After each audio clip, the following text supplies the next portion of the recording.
이번에 내용이 이제 그 바람이 부느냐 깃발이 움직이느냐 하는 비풍 비번이라고 하는 제목입니다. 이 법문은 우리가 22칙에서 가섭존자하고 안한존자의 그 법문에 찰간을 내리라, 찰간을 끄끄라 하는 법문이 있었죠, 그죠? 찰간의 그 깃발이 바람에 움직이는가, 아니면은 이제 깃발이 움직이는가 하는 그 법문하고 그 내용을 지금 여기서 중복돼서 같이 이야기하고 있는데, 바람과 깃발의 관계를 이야기하고 있는 거죠. 육조 해능의 앞에서 이제 선도 생각하지 말고 악도 생각하지 마라, 이 한 법문 했고, 그래서 이제 바람이 움직이는 것도 아니고 깃발이 움직이는 것도 아니다, 이런 이 법문을 통해서 이제 무문관에서는 이 척의 법문을 제시하고 있습니다. 자, 본칙부터 한번 보겠습니다. 육조인 풍양 찰번하니 유이성 대론에 이룬 번동이요 이룬 풍동이라 왕복 정미 계리한다. 그 육조 해령이 이제 두 수행성이 바람이 움직이는가 깃발이 움직이는가, 즉 찰간의 깃발이 바람에 의해서 움직이는 것인가 아니면 깃발이 움직이는 것인가, 이 문제를 놓고 두 성녀가 서로 대론을 펼치고 있었다. 이 배경은 이제 뒤에 내가 자세히 좀 정리를 해놨습니다만은 교재 그 237페이지 있죠. 237페이지 한번 보시기 바랍니다. 이 이야기는 여기 공안을 이제 내용만 언급해서 화두로 제시했지만은 이 한 칙의 공안이 정리된 것은 조계 해능대사 비문 그리고 역대 법보기 이런 자료가 있어요. 그 자료에 있는 내용들을 이제 한 칙의 공안을 제시하고 있는데 237페이지 한번 볼게요. 풍양찰번이라고 하는 그 줄을 달아놨죠, 그죠? 사찰 앞에 이제 찰간이 있는데, 찰간은 깃발을 걸어두는 곳이죠. 깃발을 걸어두는 것은 법회가 있는 그 사실을 널리 알리는 것인데, 무슨 행사가 있으면 우리가 깃발을 많이 들고 있죠.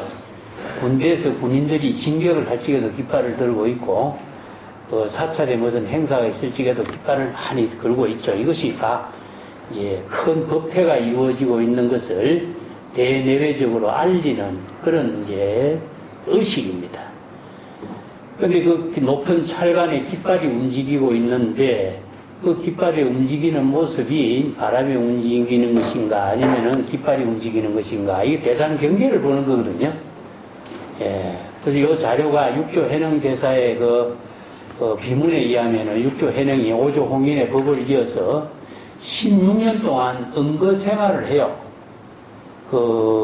이제 자료에 따라서 이건 전하는 내용이 다른데, 육조 해능이 오조 홍인 문화에서 법을 이어받았지만은, 법을 당장 행자의 신분이었죠, 그죠? 행자의 신분이었습니다.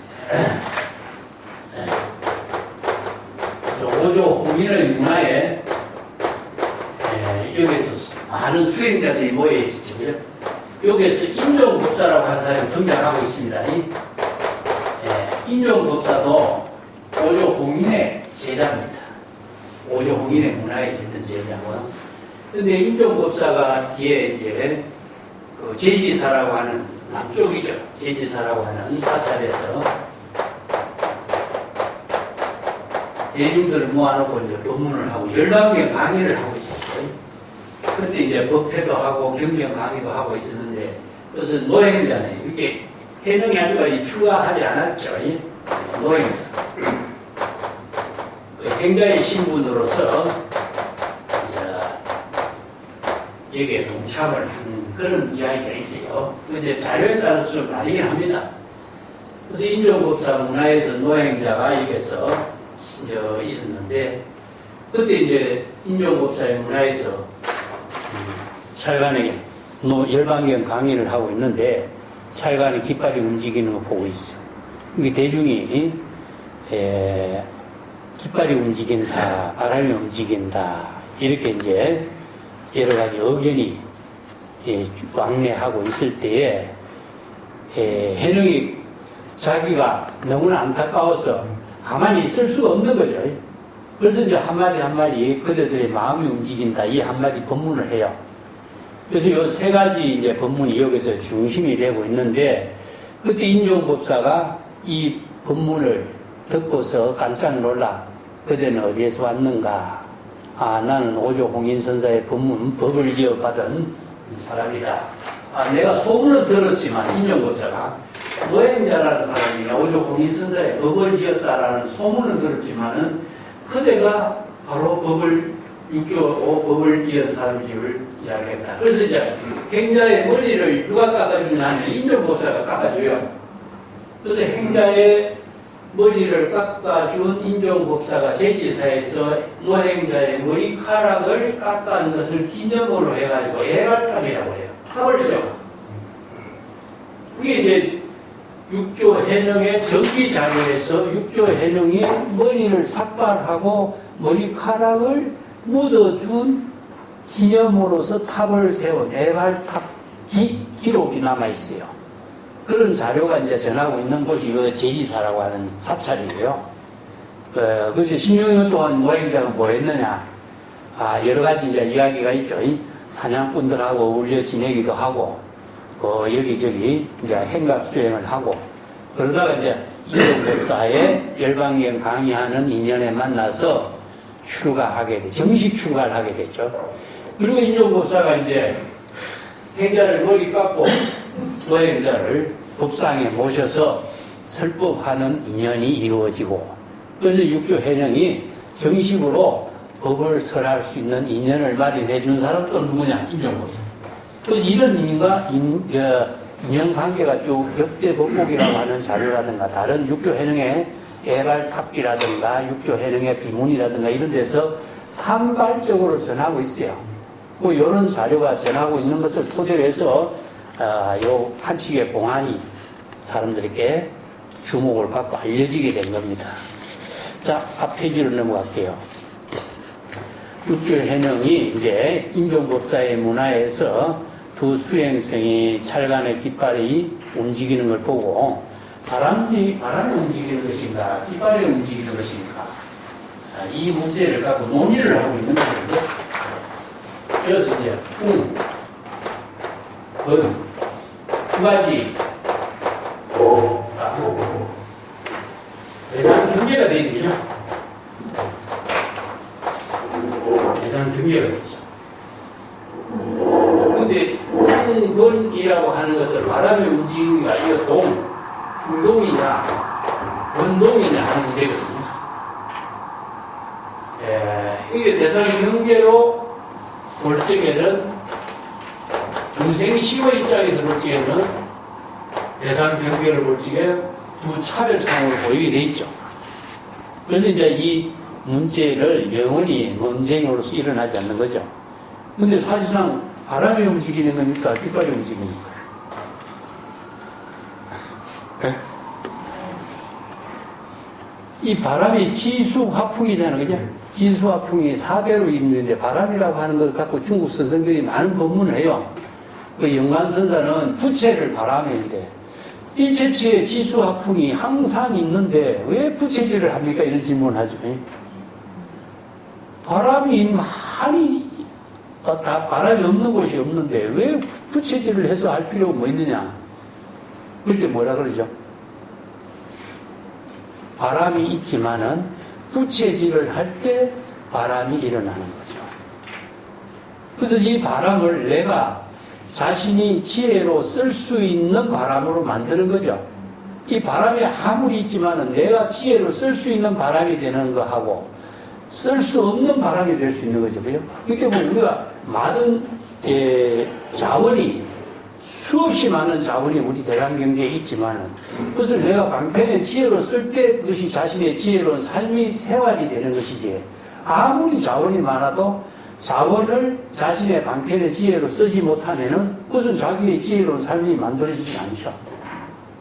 그래서 우리가 산업사회도 마찬가지지만은 많은 물질을 갖고 있는데 그 물질을 내가 그 방편의 지혜로 어떻게 쓰느냐에 따라서 자신의 지혜로운 삶을 창조하게 하는 에너지가 되느냐, 아니면은 아무런 의미 없는, 자기 생활에 의미 없는 물건이 되느냐, 이런 문제가 되겠죠.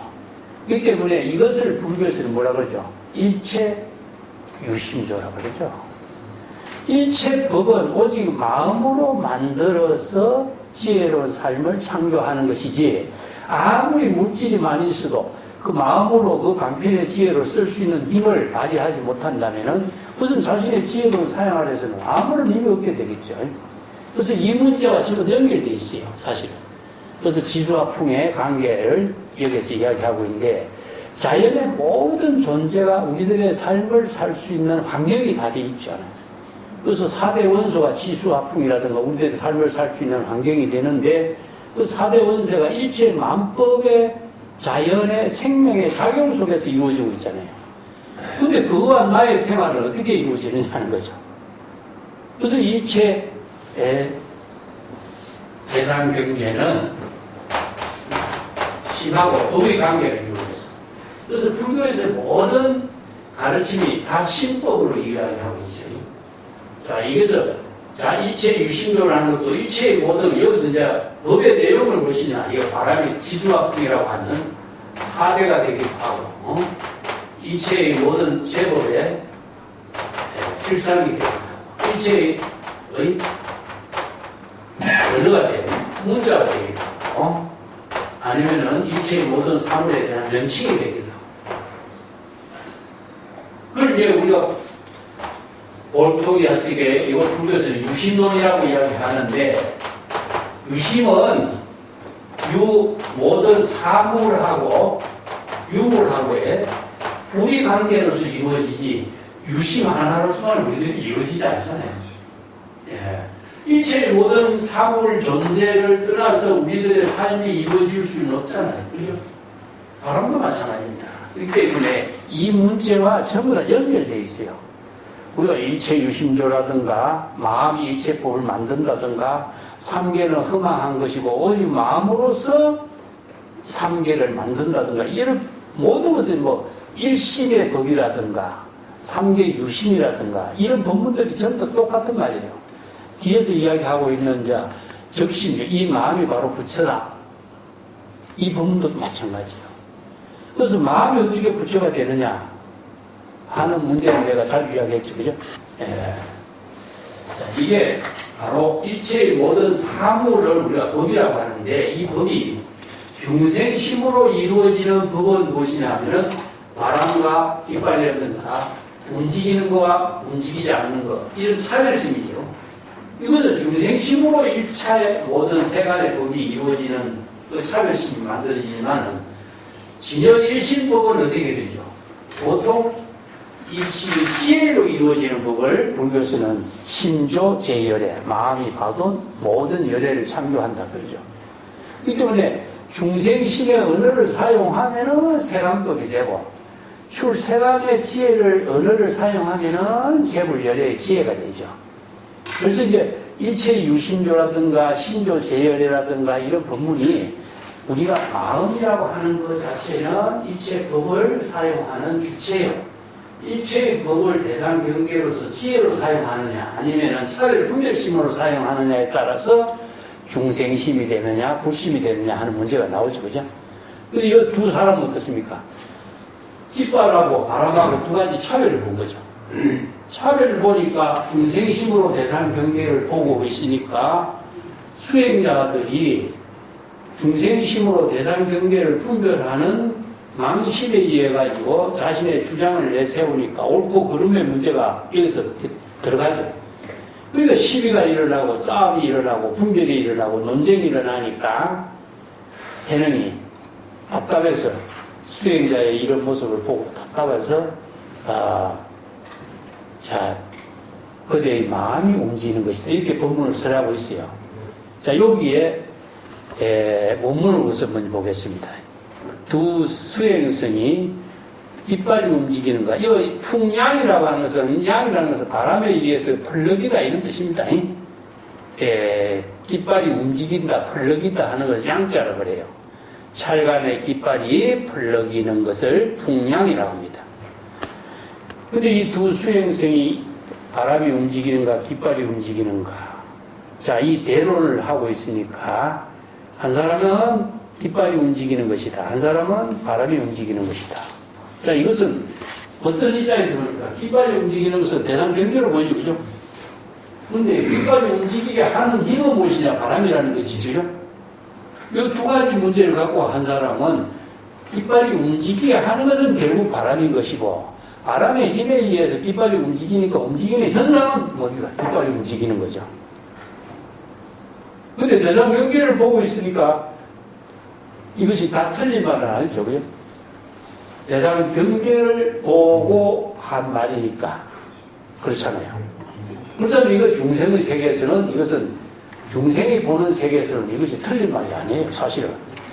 그런데 수행자가 이런 말을 하니까 중생의 차별 분별심으로 보는 대상 경계에 집착하고 있는 모습이죠.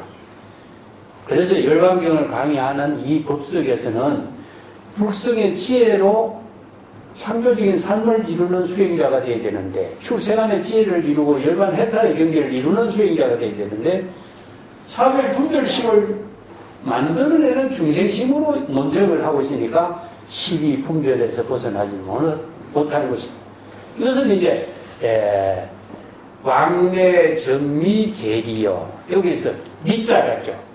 두 사람이 바람이 움직인다, 깃발이 움직인다 하면서 왕래하는 것은 서로 논쟁을 주고받고 하는 걸 왕래고, 정미 계리요. 아직까지 불법의 불법의 이치를 깨달아 체득하지 못했다, 이런 뜻입니다. 이거 네가 무엇이냐면요, 신불의 도리를 깨닫지 못했다. 자, 요게 불교에서 이야기하고 있는 이는 진여일심이 지혜로 작용하는 도리. 이게 이제 불법의 도리, 신법의 이치, 이런 뜻이죠, 그죠? 그렇기 때문에 신법의 이치가 뭐냐? 바로 삼계유심이요.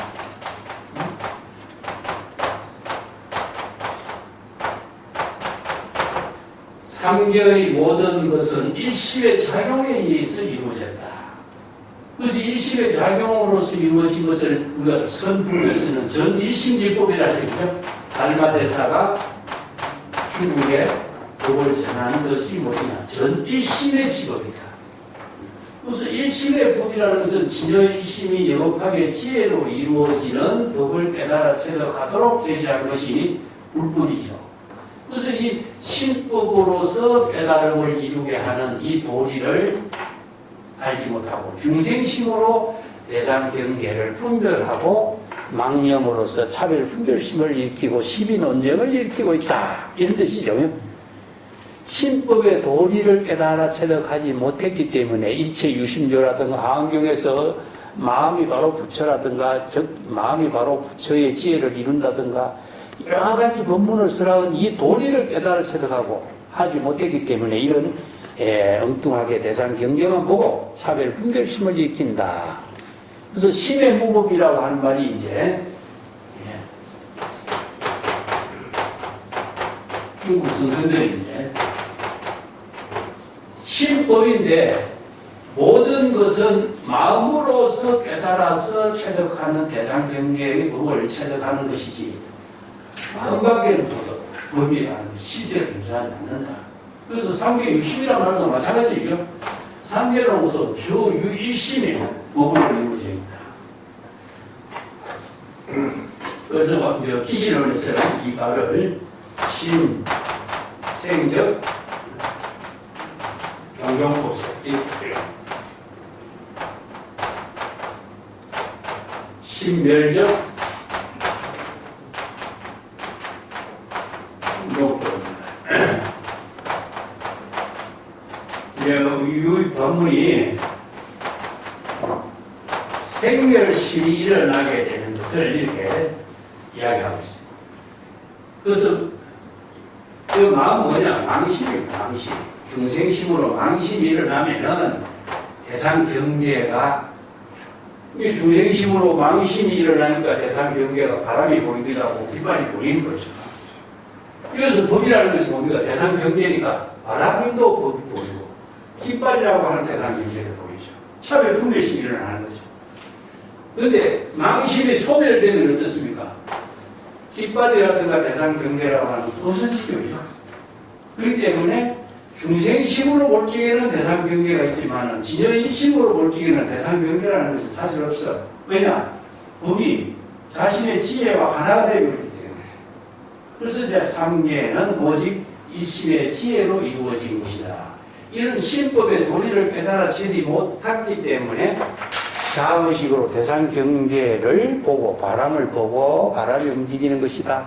깃발을 보고 깃발이 움직이는 것이다. 이런 차별 분별심을 일으킨다. 이렇게 이제 이야기하는 거죠.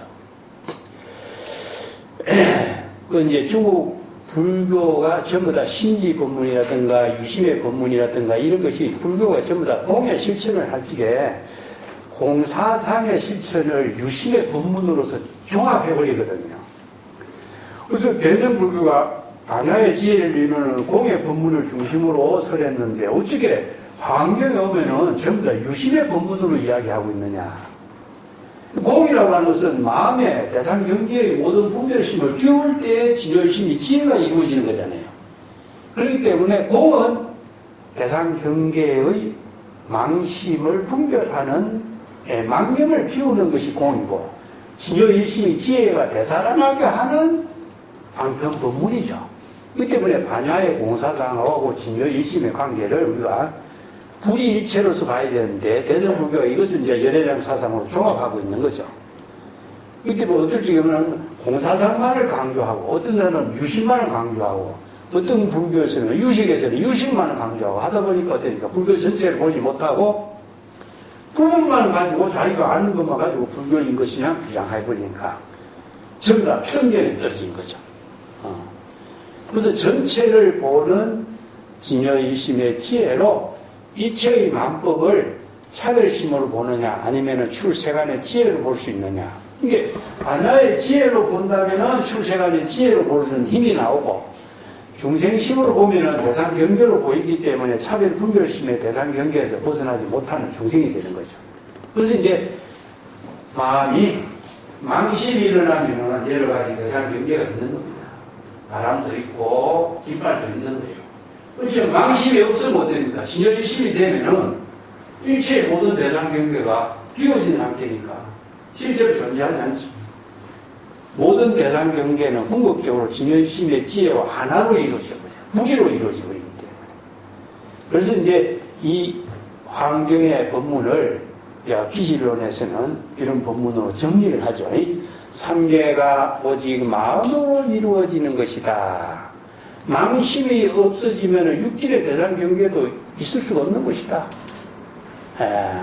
이게 망심이 소멸하면은 진여일심의 지혜가 여실하게 이루어지는 것인데 망심이 소멸할 수 있도록 설한 법문이 무엇이냐? 불교의 공사상이에요. 이제 모든 언어 문자는 왜? 실체가 없죠. 마음으로 인식하고 있는 것이지 실체로서 존재하는 건 없잖아요. 자, 그래서 이 신법의 도리라고 하는 말을 쓰는데 이걸 한번 정리해 볼게요. 내가 누차 이야기하지만은 심은 인식의 주체적이죠. 네. 자, 마음은 뭘로 연결됐다고 그랬죠? 언어로 연결됐다고 그랬죠? 마음은 언어와 함께 이루어져 있어요. 마음 작용은 언어를 통해서 이루어진 겁니다. 우리가 언어를 통하지 않고서는 마음 작용을 우리가 실행할 수 없어요. 이게 마음으로서 우리가 깨달음을 이룬다든가 아니면 부처가 된다든가 마음으로서 누구에게 감사의 표시를 한다든가 했을 때 마음 그 자체가 언어가 없다면은 표현할 수가 없잖아요. 그렇기 때문에 마음의 표현이 궁극적으로 언어죠. 그래서 제가 이야기해요. 마음은 이체의 언어 표현의 근본이 되는 것이고, 언어는 마음의 표현, 언어로 제시하는 것이다. 그렇기 때문에 인간은 말을 통해서 자신의 마음을 드러내는 문화입니다. 말을 통하지 않고서는 자신의 마음 작용을 드러내고 표현할 수가 없죠. 그래서 말의 내용을 무엇이냐? 자, 언어, 문자, 아니면 기호, 숫자, 아니면 어떤 사물의 명칭, 일체의 모든 것이 다 언어에 들어있습니다. 그래서 인간이 살고 있는 모든 문화와 문명의 내용은 무엇이냐? 사실은 언어입니다. 그래서 인간이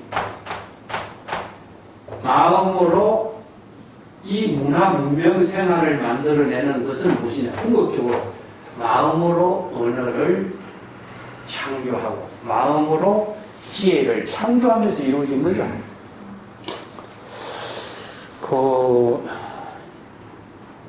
불교를 우리가 공부하는 사람들이 그 언어의 이 근본적인 문제를 잘 이해하지 못하면은 난 안 된다고 항상 생각해요.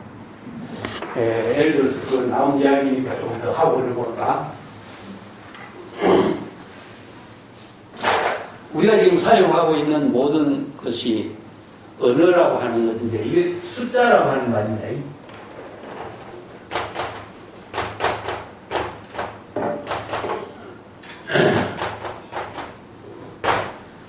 우리가 컴퓨터를 쓴다든가 핸드폰 쓸 적에 전부 다 이게 디지털 문화라고 하죠. 그죠? 디지털이라는 말은 숫자라는 뜻이고 디지털이라고 하는 것은 숫자로서 조합을 이루어진 것이란 뜻입니다. 옛날에 우리가 디지털 문화하고 아날로그 문화의 차이가 있어서 아날로그 문화라고 하는 것은 뭐냐, 필름을 가지고 사진을 찍는 것은 이게 아날로그 문화예요. 그렇기 때문에 옛날에 우리가 일본이라든가 이런 데 갔을 때 카메라가 그때 한참 인기가 많을 적에는 전부 필름 카메라잖아. 그죠?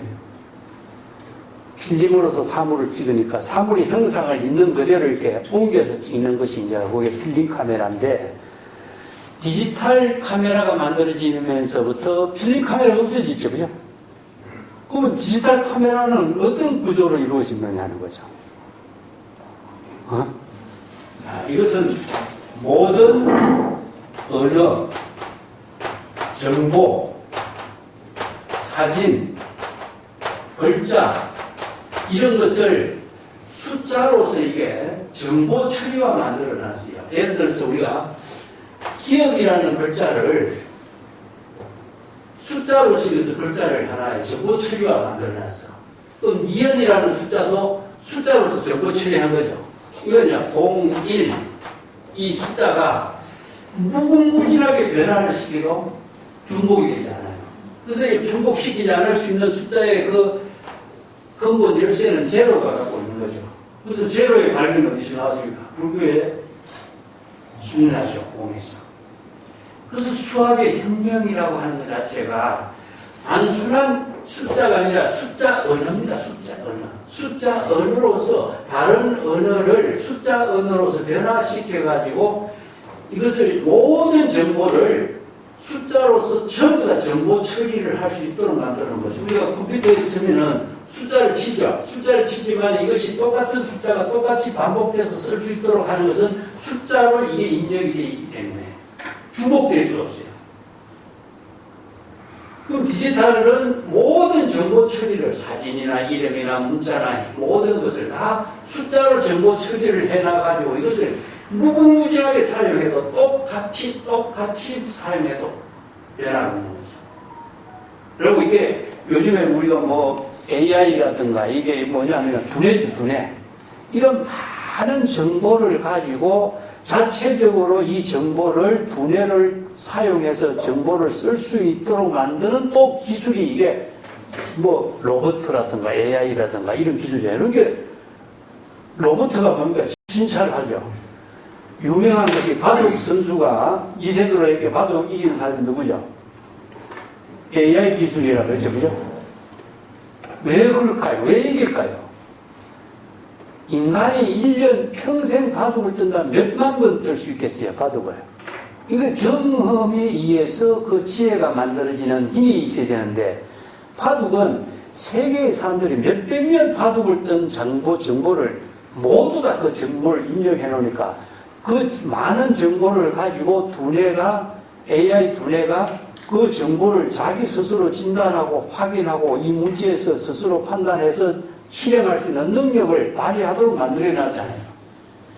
사람이 몇만 번을 가는 경험하고 수천억만 분의 경력을 갖는 AI 기술하고 게임이 되겠어요, 안 되겠어요? 정확도에서는 게임이 안 되는 겁니다. 이만큼 디지털의 모든 정보는 숫자로 모든 것을 처리하라서 그 숫자가 즉 언어예요. 근데 다른 글자는 세계의 언어가 각국마다 다 다르죠. 이 때문에 각국마다 다 다른 언어를 숫자로 처리하니까 세계의 모든 사람들이 똑같이 쓸 수 있는 통일된 언어가 됐죠. 이 정보에서는. 이런 혁신적인 기술이 어디에서? 제로에서 나옵니다. 제로에서. 이 언어가 무궁무진하게 인간을 지혜로 창조하게 하는 힘이 되는 거죠. 마찬가지입니다. 우리가 수없이 많은 언어, 문자, 기호, 수학에는 수학이대로, 화학에는 화학이대로, 물리학에는 물리학이대로, 우주공학에서는 공학대로, 무궁무진하게 많은 수학으로 이 숫자를 전부 다 마음이 창조해서 만들어놨잖아요. 마음의 작용에 의해서 이 언어를 사용해서 문화적인 창조를 이루고 지혜를 만들고 우리들이 지혜로운 삶을 만들게 하는 모든 것이 언어에 의해서 이루어지거든요. 근데 이 언어를 잘 사용하는 것은 뭐냐? 자신이 지혜로운 삶을 창조하는 거예요. 그래서 불교에서 세간의 언어는 인간이 지혜로운 삶을 만드는 언어가 되겠지만 출세간의 언어는 자신을 행복하게 하고 열반의 경지에서 자신의 해탈의 범람을 이루는 언어가 된다. 그래서 언어의 내용이 벌써 다른 거예요. 수학의 언어가 다르고 화학의 언어가 다르고 물리학의 언어가 다르고 세간의 언어가 다르고 출세간의 언어가 다르고 컴퓨터의 언어가 다르고 다 달라야 돼. 이게만큼 다양하다라고 하는 것은 수없이 많은 다양한 직업에서 다양한 일을 통해서 인류가 잘 살 수 있는 여러 가지 일을 제시하고 있다는 거죠. 이게 다 언어에 의해서 이루어졌다 이겁니다. 그 언어를 통해서 우리가 바르게 지혜로 쓸 수 있는 법을 제시하고 있는 것이 불법이에요. 자, 여기서 신법이라는 것은 가장 기본적인 것만 이야기하는 거예요, 지금. 가장 기본적인 법의 구조 체계만을 이야기하는 거예요. 근데 우리가 인류가 살고 있는 모든 문화의 근간이 되는 것이 바로 신여일심의 지혜로 모든 언어를 사용하는 창조적인 언어예요. 자, 그렇기 때문에 차별분별심으로 보는 중생의 언어가 되지 말고 출세간의 지혜를 이루는 해탈 열간의 언어를 가지고 창조적인 삶을 이루도록 하라. 이 법문을 써한 것이 바로 수행자의 법문이에요. 예. 이 때문에 여기에 개라고 하는 개리, 아직까지 이치에 개합하지 못했다. 이런 뜻인가? 예. 이치에 개합하지 무엇이냐? 마음이 일체의 법을 예법하게 지혜로 사용할 수 있는 안목을 갖추지 못했다. 이치의 법을 깨닫지 못했기 때문에. 그래서 일하는 것은 뭡니까? 불법의 도리를 깨달았느냐? 정법의 안목을 부족했느냐? 이것을 바로 이라고 해요. 그래서 신여 본심이 예법하게 지혜로 이루어지는 신법시번의 도리를 깨닫지 못했기 때문에 바로 대상 경계에 속박되어서 바람이 움직이는가 깃발이 움직이는가 여기 헤매고 있는 거예요. 그래서 이제 해넘이 하도 안타까워서 한 말이 이제 무엇이냐? 불시 풍동이요 불시 번동이요 인자 신동이다. 자, 그래서 바람이 움직이는 것도 아니고 깃발이 움직이는 것도 아니고 인자 그대들의 마음이 움직이는 것이다. 여기서 신생적 종종법성이요 신멸적 종종법. 신동이 뭡니까? 바로 마음의 작용이 움직이는 거죠. 대상 경계에 분별심을 일으키니까 그대들이 자 여기서 대상 경계에 보니까 바람이라든가 깃발이라든가 이것을 대상 경계로서 차별 분별심으로 일으키니까 그대들의 마음이 움직이는 것이다. 이어서 마음이 움직인다라고 하는 말은요, 차별심, 분별심으로 망념을 일으킨다 이런 말이에요. 그래서 여여부동이에요.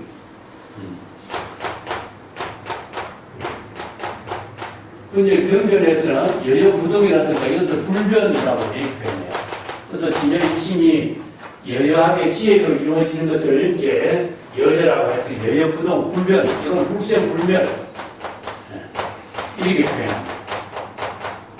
생사심, 생멸심에 타락하지 않는 진여일심의 지혜를 이렇게 표현합니다. 이렇게 표현하고 심동은 뭐냐? 중생심을 표현해요. 중생심은 망심으로서 마음 작용이 대상 경계의 분별심으로 움직인다. 그렇기 때문에 의심적자, 동념적계 이런 말씀. 마음이 망심으로 작용하니까 대상 경계를 분별 차별심으로 작용하니까 중생심이 됐겠죠. 그죠? 그렇기 때문에 그대가 바람이 움직인다, 깃발이 움직인다 이런 차별 분별심으로 이런 시비를 하게 된 것이다. 이것은 이제 심동이라고 하는 말 자체가 마음이 대상 경계의 분별심으로 작용이 일어난 것이다. 이런 의미죠. 예. 대상 경계를 분별하는 차별 분별심으로 작용했기 때문에 깃발과 바람이 움직인다고 이렇게 차별 분별심을 갖고 주장한 것이다. 이제 이성 소인면이요. 그 두 수행성들이 송면이라는 것은요, 막 놀라다, 깜짝 놀라다. 갑자기 새로운 법문을 제시하니까 소름이 싹 솟을 정도로 깜짝 놀란 그런 표정을 지었다. 두려워했다. 막 이런 의미예요. 두려울 송자예요, 이게. 예. 그 심동이라고 하는 말, 마음 인자의 심동이라고 하는 말은 바로 심법의 세계를 말하죠, 그죠? 중생심이 대상 경계를 분별하는 망심이 일어난 세계를 말합니다. 예. 그래서 심의 무비라든가 전일심법이라든가 이런 경전에서 어록에서 설하고 있는 모든 마음 작용은 전부 다 중생심으로 일어나는 대상 경계를 분별한다 이런 말입니다. 자, 여기에서 이제 요 법문은 끝났지만은 무문회계의 법문을 우리가 주목해야 돼요. 무문할 불시풍동이요, 불시번동이요, 불시심동이라. 자, 여기서는 셋 다 부정해버리죠, 그죠? 바람이 움직이는 것도 아니고, 깃발이 움직이는 것도 아니고, 마음이 움직이는 것도 아니다. 심처견열의 견조사요. 어느 곳에서 조사를 친견해야 할까? 자, 수행성들에게 문제를 제기하고 있어요. 자, 앞에 두 수행성들이 대상 경계를 분별했는데, 여기서 마음이 움직이는 것도 아니다라고 이렇게 이야기해요. 세가 다 움직이는 것이 아니라. 이 말은 도대체 어떤 말이냐 하면요. 이게 앙산 해적선사의 제자인 비구니의 법문에 이런 법문이 나와요. 이게 그 내가 238쪽에 내가 언급을 해놨습니다. 238쪽에 보면은 그걸 먼저 이해를 하고 내가 설명드릴게. 그 송년이라는 글 밑에 객관을 떠나서 주관의 작용은 없는데 마음이 움직인다 하는 말은 맞지 않다. 마음이 움직이는 것 또한 근본으로 부동심이 있어야 하기 때문에 부동과 동은 있을 수가 없죠. 그래서 무문은 바람이 움직이는 것도 아니고 깃발이 움직이는 것도 아니고 마음이 움직이는 것도 아니다. 이렇게 주장합니다. 그래서 이 말은 원래 앙산 해적선사 제자 묘신 비군이라는 사람이 그 성녀 17명이 앙산을 참문하고 후원에 숙박하면서 여기도 똑같이 깃발이 움직이냐 바람이 움직이냐 이런 논쟁이 있었어요. 그때 이제 그 비구니가 바람이 움직이는 것도 아니고 깃발이 움직이는 것도 아니고 마음이 움직이는 것도 아니다. 이래 한마디를 해요. 그게 망심이 일어나면 법이 일어나고 망심이 소멸하면 모든 법이 소멸한다. 그래서 마음밖에 깃발이 없다. 이런 뜻이거든요. 자, 이 말에 내용을 좀 이해하기가 좀 어렵죠.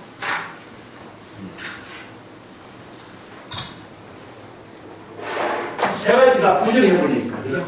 예. 예. 불신, 심동. 먼저 심동부터 먼저 이야기할게요. 마음이 일어나는 것, 마음이 움직이는 것도 아니다. 어? 불신, 풍. 아니면은 바람이 움직이는 것도 아니다. 깃발이 움직이는 것도 아니다. 그렇다면 마음도 움직이지 않고 바람도 움직이지 않고 깃발도 움직이지 않는 거죠. 그것은 이것을 무엇을 의미하느냐? 어? 자, 이걸 다르게 이야기한다면은 마음이 움직이지 않는 상태는 뭐라 그러죠? 무심이라고 그러죠. 그러면 대상 경계에 대해서 바람과 깃발이 움직이지 않는 것 상태를 뭐라 그러죠? 대상 경계에 대한 분별심을 소멸된 거죠. 자, 이것은 무심, 무사의 경지를 말합니다. 그렇기 때문에 본래 망심도 없고 대상 경계의 바람과 깃발을 보는 대상 경계의 차별도 없어. 자, 여기에 무심, 무사의 경지를 이렇게 이야기해요. 무심, 무사의 경지가 된 입장인데 심처견조사오 어느 곳에서 조사를 친견할까? 문제를 제기해요. 자, 앞에 요거 이제 내가 요거 무심무사란 말을 하지 않고 바람이 움직이는 것도 아니고 깃발이 움직이는 것도 아니고 마음이 움직이는 것도 아닌데 어느 곳에서 조사를 친견해야 할까? 이걸 문제로 확인되게 제시한 거죠. 이게 무문해계선사가 수행성들에게 육조 해능선사의 법문을 앞에서 그대들이 마음이 움직인다라고 이렇게 지적을 했지만은 사실상 마음이 움직이지 않는 것은 무엇이냐? 마음이 움직이기 때문에 대상 경계가 보였죠. 그죠? 그 육조 해능선사는 마음이 움직이지 않는 상태에서 본 거죠. 그죠? 그렇기 때문에 마음이 움직이는 것도 해능은 마음이 움직이는 것도 아니요. 깃발이 바람이 움직이는 것도 아니요. 깃발이 움직이는 것도 아닌 것을 육조 해능의 입장이다. 이렇게 말한 육조 해능의 입장에서 어떻게 육조 해능의 조사의 안목을 친견해야 될까? 이게 지금 화두예요. 이게. 그러고 나서 만약에 육조 해능의 이 법문을 통해서 조사의 안목을 깨달아 체득, 친절하게 깨달아 진여의심의 지혜로 깨달아 체득한다면은 이런 뜻입니다. 친절이란 말은 진여의심의 지혜로 육조 해능의 법문의 경지를 깨달아 체득한다면은 방지 이성 매철 득금이다. 비로소 그 두 수행성들이 논쟁을 하는 수행성들은 쇠를 팔아서 금을 얻는 것과 같은 입장을 알 수가 있게 될 것이다.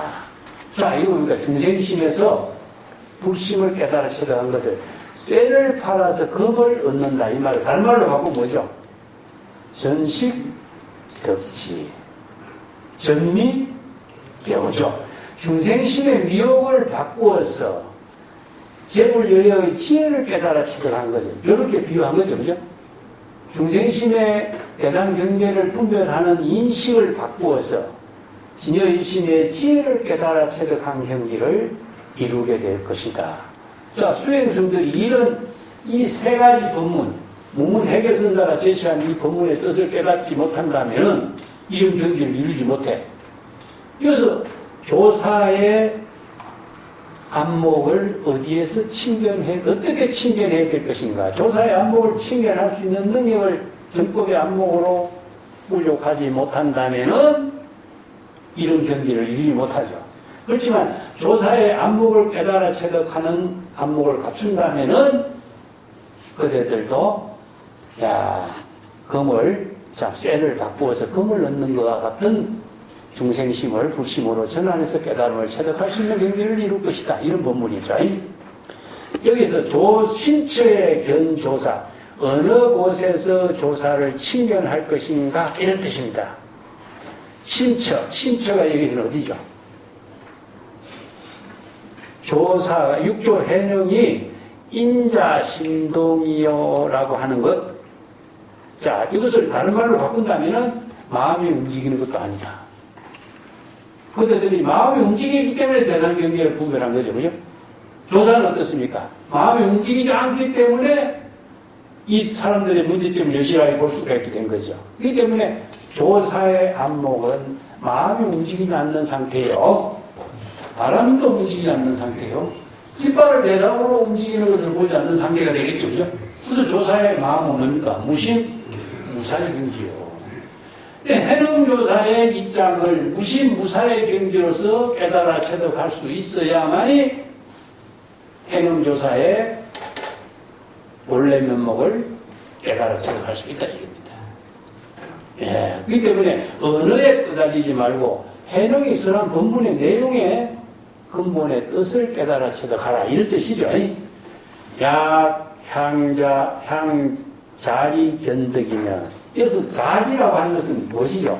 해령이 설한 본문의 내용입니다. 그래서 인자, 신동이 뭡니까? 해령은 마음이 움직이지 않는 상태니까 대상경계로 분별하지 않는 상태니까 궁극적으로 해령은 무심무사의 경지에서 자기 본분사로서 여시설법한 거예요. 여시설법. 자, 그들의 마음 작용이 움직였다라고 하는 말을 해놓은 다르게 이제 바꿔봅시다. 수행생들에게 인자신동이라고 하는 그 본문은 여시설법이다.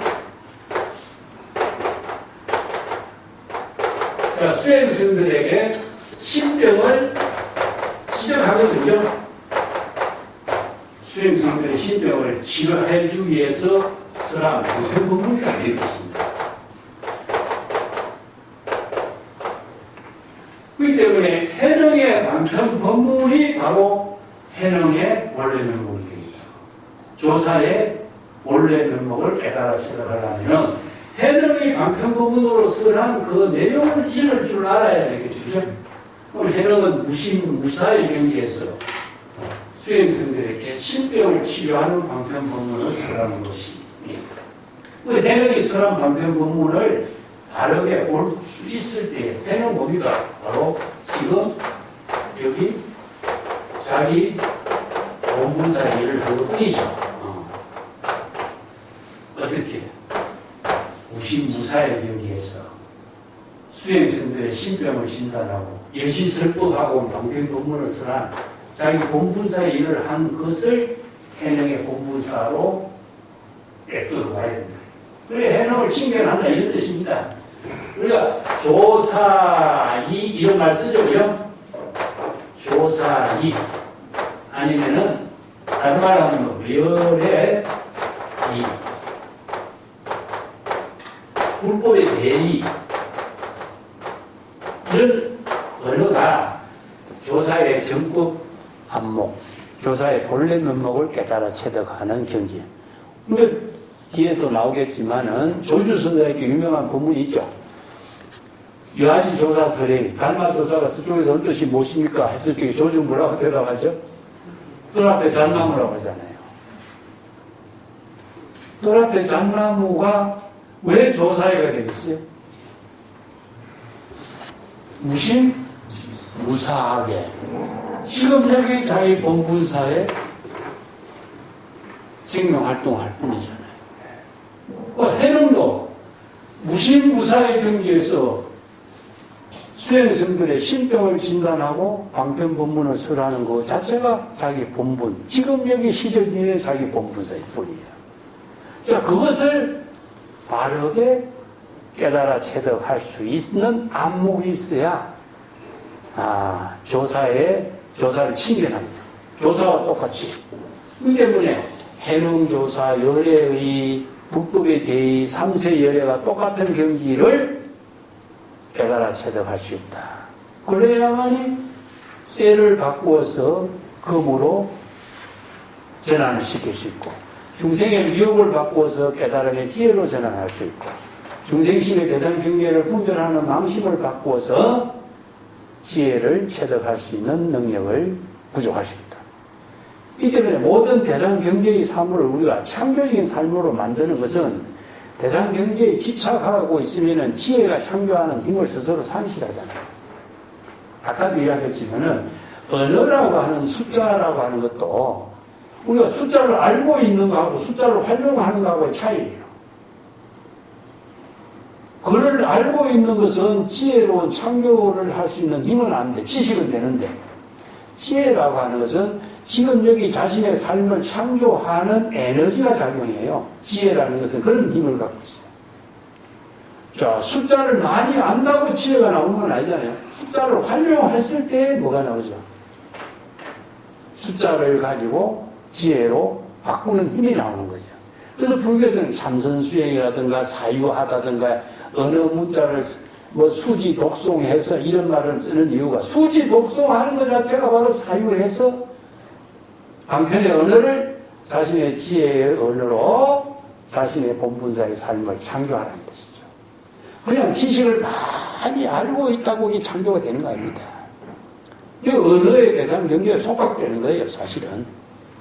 예, 그런 점들을 우리가 불교 공부하고 참선 수행하는 의미를 방편의 언어를 통해서 지금 여기 지혜로 자신의 삶을 건립할 수 있는 능력을 갖추는 거죠. 예. 이들 여러 무시무사의 경지에서 지금 여기 자기 본분사를 방편의 지혜로 제시하는 일이 창조적인 삶이죠. 이게 바로 출가인들이 하는 일이 두 가지다. 하나는 무엇이냐? 사유하는 일하고 방편 본문을 쓰라는 일이다. 지식을 갖고 사는 것이 아니라 사유하는 일, 방편의 지혜로 설법하는 일, 이것이 바로 재불열애의 본분사로 삶을 사는 것이다, 이런 뜻이요. 이 많이 알고 있는 것은 지식의 어떤 틀 속에 갇혀져 버려요. 그래서 지식을 지혜로 창조하는 힘을 우리가 참선이라고 하고 또 사유라고 이런 수행으로서 표현하고 있습니다. 자, 그 뒷장 넘어갈까? 해능의 법문의 참된 뜻을 깨달아 체득해야 바로 불법 수행의 본질, 수행승들 자기의 본분사를 진정 깨달아 체득할 수가 있다. 궁극적으로 해능의 안목을 체득하는 것이 아니라 해능의 안목을 자신의 안목으로 만들어내는 거죠. 재불열애의 본원력을 자신의 지혜로 창조해낼 수 있는 능력을 갖추는 거예요. 자, 그게 바로 쇠를 팔아서 금을 얻는 것, 전미개요하고 전식덕지할 수 있는 정법의 안목을 부족하는 것, 이런 뜻이죠. 자, 그 뒷구절에 조사인준불검의 일장 누두 이런 말씀입니다. 그래서 조사는 해능입니다. 해능. 해능조사는 인준불검이라. 인준불검이라고 하는 말은요, 참지 못했다 이런 뜻입니다. 인준. 참지 못하고 말을 그냥 뱉어내버리겠다. 이게 왜 참지 못하고 말을 뱉어놨냐. 이걸 낭중지추라고 이렇게 이야기해요. 고주머니 속에 들은 송곳은 어떻습니까? 네?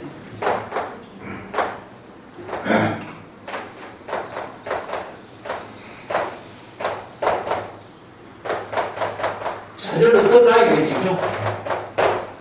고주머니 속에 송곳은 지절로 드러나는 거잖아요. 이걸 이제 인준불검이라. 말을 하지 않았어야 되는데 말을 하지 않고서 배길 수 없는 것이 인준불검이라. 이게 그대들의 마음에 움직인다. 이 한마디를 인자신동이죠. 인자신동이라고 하는 이 한마디를 이 한마디를 하지 않고서는 참지 않을 수 없으니까 이 한마디를 뱉하게 낸 거예요. 그래서 이제 뭐냐, 참지 못해서 한마디 뱉은 말이 자기 자신의 일장 마라, 일장 루드라, 일장 이거 마라라고 쓰는데 일장 패거리라고 써요. 한바탕에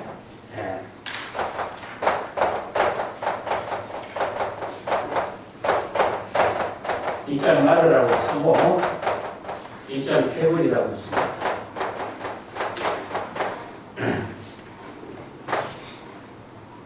글자를 어떻게 쓰느라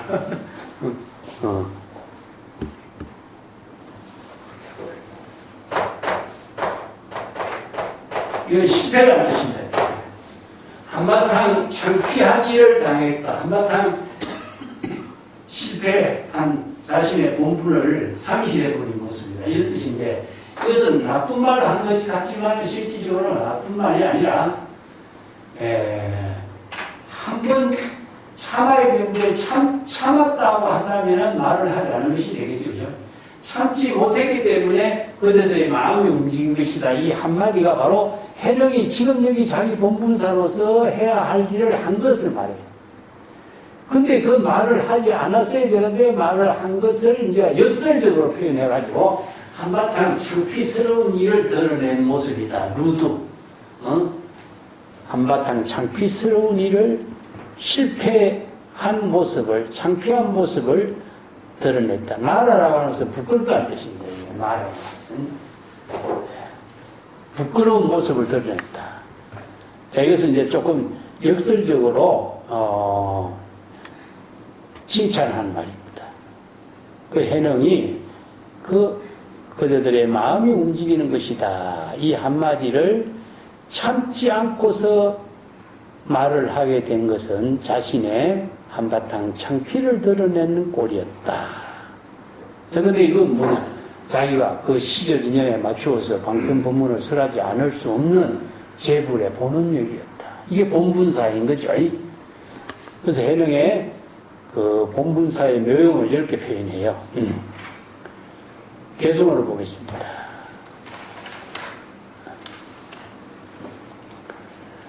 풍동심동이요. 풍건심동이요. 자, 수행성들이 바람이 움직이는가 깃발이 움직이는가 이런 말을 했을 때 해능선사는 그들의 마음이 움직이는 것이다. 이 한 구절로요. 세 사람의 말을 다 엮었어요. 바람이 움직이는가 깃발이 움직이는가 마음이 움직이는 것이다. 자, 근데 일장 영과로다. 일장영과라고 하는 이 말은요, 일상은 무엇이냐면 한 통이란 뜻이에요. 한 통에 그 법률 용어에서 일장영과란 말은 어떠시냐면은 검사가 죄인들을 이렇게 조사해 가지고 여러 가지 제목을 정리한 것을 일장영과라고 해요. 그래서 이 두 수행성하고 해능하고 이 사람들이 이제 누가 잘했느냐 못했느냐 이것을 이제 시비 다툼을 검사가 조사한 것을 결과를 하나의 정리한 거죠. 그래서 검사가 조사한 종이에 맞추어서 죄가 정해지는 거죠. 그죠? 그래서 한 장의 종이에다가 이 두 수행성의 그리고 해능의 여러 가지 방편법문을 설한 내용의 입장을 정리해서 제목을 정해서 제상을 적어서 제의 양을 결정해버리는 것을 말해요. 그래서 영과는 허물을 말하는데 한 장의 종이에다가 이 두 사람들 여러 가지 제목을 잘 정리해서 무슨 죄를 어떻게 받아야 될 것인가 거기에 맞추어서 이제 결정한 종이 이걸 바로 일장영과라고 해요. 그래서 구속영장을 이렇게 제시하는 겁니다. 그래서 두 수행성의 중생심으로서 차별 분별심이 일어나는 여러 가지 문제점을 해능이 방편법문으로 해서 제시한 이것을 이렇게 표현했어요. 지지개구의 불각합타로다. 해는 입을 열 줄만 알았지 자신이 어느 문자의 대상 경계에 떨어진 것은 자각하지 못했다. 이렇게 되네요. 이게 한바탕 말을 하지 않을 수가 없어서 입을 그냥 팍 내려버린 것이 창피를 당했다 이런 말 했죠. 그죠? 여기서 그대들의 마음이 움직인 것이다. 이 한마디를 해령이 그때에 하지 않을 수가 없어. 견딜 수가 없어서 주머니 속에 송곳이 나온 것처럼 창피를 드러내고 했는데 말하지 않을 수가 없어. 자비심으로, 제불의 본원력으로, 지금 여기 자기 본분사로. 근데 말은 하기는 했는데 자기가 이 한마디 말에 떨어진 사실, 어느 문자에 떨어진 사실은 자각하지 못했다. 이 말은 무엇이냐면요. 어느 문자에, 언어를 통해서 법을 설했잖아요. 그죠? 그것은 어느 문자를 통해서 법을 설한, 방편법문을 설한 것을 이렇게 표현했는데, 화강동진에 그래요. 중생을 구제하려면 방편법문을 설하지 않을 수 없잖아요. 그럼 제불열애가 전부 다 언어에 다 떨어졌다고 이야기할 수 있느냐? 방편법문을 설하는 것이 자기 시금력이 본분사이고, 언어를 설하지만은 언어의 대상 경계를 초월했기 때문에 사실상 언어의 대상 경계에 타락된 것을 자각하지 못한 거예요. 이렇게 표현한 거예요. 그래서 언어를 사용해서 언어의 대상 경계를 초월한 경지다. 이런 의미죠. 이건 이제 해명이 법을 설한 그 자체가 화강동전이요, 철형상정이요, 아니면은 동사쓰기요, 낙초수담이라고 해요.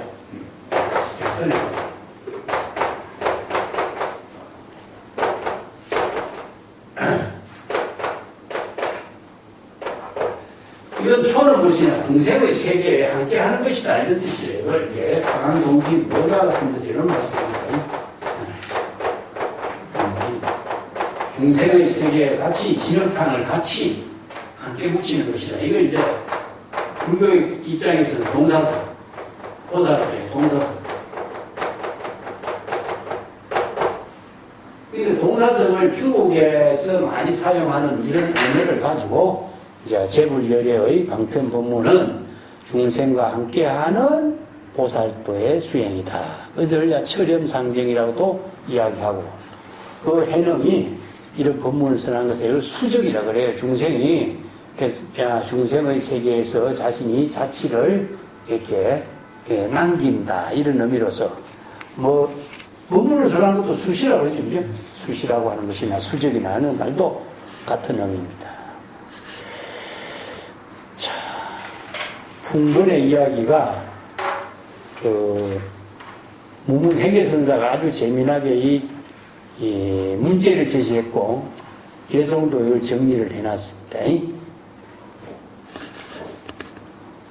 자, 30초 갈까요?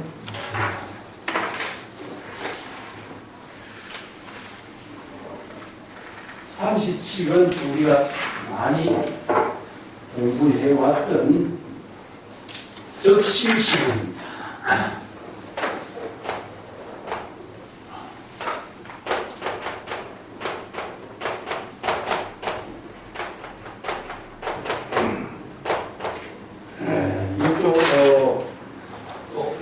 마조선사의 유명한 본문이죠. 근데 사실은 적실시불이라든가 시신작불이라고 하는 이런 말은 경전에서 많이 쓰라고 있어요.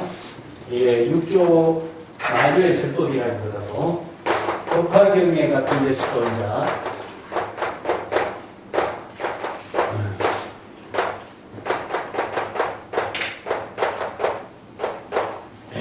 아니면은 단무량수행 같은 유명한 부분이 있죠.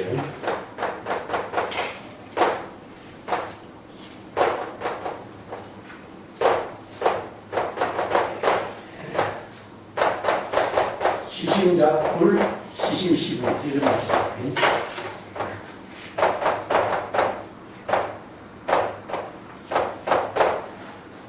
이런 법문들이 경전에 많이 쓰라고 있습니다. 그것은 이제 마조 도일선사는 이 법문을 평상심시도 하고 적심시불이라든가 이 법문으로서 많이 쓰라고 있죠. 이 법문도 환경에서 이야기하는 것처럼 일체 유심조라든가 신불중생 시사무차별이라든가 신조제열이라든가 전부 다 같은 법문으로 유심의 법문을 중심으로 해서 이야기하고 있는 거죠. 진조 일심의 지혜로 일체의 모든 방편 법문으로서 창조적인 삶을 이루는 것. 이게 부처의 지혜라고 하는데, 부처라고 하는 것을 대상 경계로만 볼 게 아니라 부처의 지혜를 이룬다라고 봐야 돼요. 부처가 되다든가 부처라고 하는 존재가 된다든가 이런 의미로 부처를 우리가 이해한다면은 내용 전혀 이상해요. 부처라는 어떤 존재가 만들어지는 걸로 착각해버리죠. 그죠? 이 때문에 이런 말들이 지난번에도 내가 그랬습니다만은 마음하고 부처하고 자, 부처라고 하는 말의 상대적인 언어가 뭐냐? 중생이라는 뜻입니다.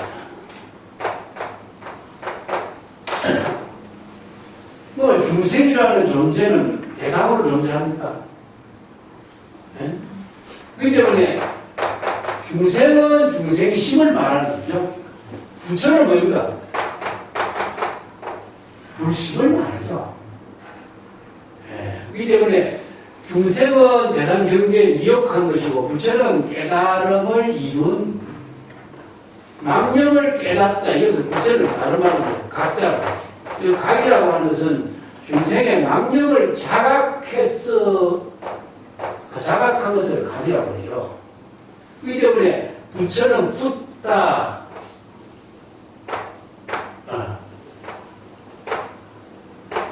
붙다는 깨닫다 이런 뜻입니다. 그렇기 때문에 이 말을 중국 사람들은 이 음력으로 언어의 발음과 비슷한 표현으로 이 불자를 쓴 거예요. 이 불자에 깨닫다라고 하는 내용으로 봐야 되는데 부처라는 글자로 보고 부처라는 존재로 이 불자를 보니까 저는 엉뚱하게 이해해버리고 잘못 오해해버리는 경우가 많죠. 이 중생이 아닌 것 이런 뜻입니다. 중생과 부처. 그래서 화엄경에 신불중생 시사무차별 이래지면 마음하고 중생하고 부처 이 셋은 참이 있는 거예요. 마음이 중생이 되고 마음이 부처가 되기 때문에 마음이 중생심이 되기도 하고 마음이 불심이 되기도 한다. 이런 말이잖아요. 그렇기 때문에 마음이 부처의 불심이 된다. 부처의 지혜의 마음이 된다. 이런 의미죠. 이 말을 그래 부처가 된다 하니까 부처라는 존재로 위대한 어떤 성자로 되는 것처럼 이게 팔만큼 되는 것처럼 착각해버리니까 이 많은 오해가 생기죠. 그리고 부처라고 하는 말도 사실상 하나의 대상이 존재해야 되고요. 나는 불심의 지혜로 보는 것이 가장 좋다고 봐요. 뒤에 이제 33척에 보면은 마조의 법문이 비심비불하고 적심시불하고 두 가지 한 구절로 나오는데 앞에서 우리가 남전선사의 유명한 법문 그랬죠. 마음도 아니고 부처도 아니고 중생도 아니다 사물도 아니다 했죠. 그죠? 또 마찬가지입니다. 신불중생 시사무차별이라는 것은 마음이 바로 부처가 되기도 하고 마음이 중생이 되기도 하는데 마음이 부처가 되고 마음이 중생이 된다는 것은 가능합니까? 자, 이 구절에 아까도 얘기했지만 마음이 부처가 되는 거하고 마음이 중생이 되는 거하고 차이가 무엇이 있다고 그랬죠? 언어를 두고 있는 거죠. 그렇기 때문에 이 언어가 두 가지 언어가 되겠죠. 출세간의 언어 같으면은 이게 불이법문입니다. 불이법문으로서라는 출세간의 언어 같으면 부처가 돼요. 그렇다면 세간의 언어로서 이것은 이원, 이견, 차별 구별심의 언어가 되는 것은 중생이 되거든요.